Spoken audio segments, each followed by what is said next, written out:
These are some frequently asked questions about voting on a recall petition. So first, what is the recall? It's defined in the California Constitution as the power of the electors to remove an elective official or officer. Where's that authority found?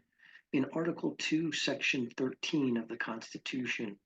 How is a recall started? The process is initiated by filing the petition alleging a reason for the recall. Can the reason for the recall be reviewed? No. The law says that the sufficiency of reason is not reviewable. That's Section 14 of Article 2 of the state constitution. As a result, neither a court nor a government official can, if you will, second guess the reason stated for the elected officer's proposed recall. When is a possible successor chosen in a recall? At the same election to determine whether to recall the elective officer, there's also an election to determine a successor for that office. How is a successor chosen?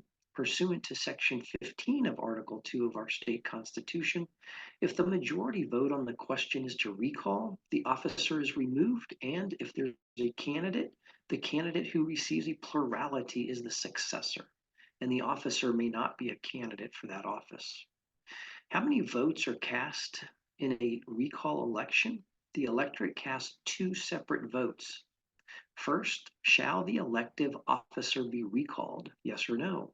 Second, which candidate do you vote for to fill the term if the officer is removed? What happens if the official is not removed? If the officer is not removed at the recall election, then the results of the second question are obviously moot. What happens if the official is removed?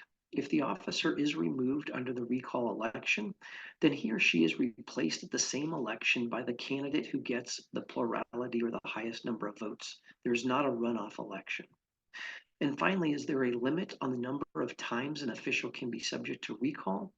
Under Section 18 of Article 2, another recall may not be initiated against the officer until 6 months after the election. Therefore, repeat efforts to recall the same official can only be possible twice a year.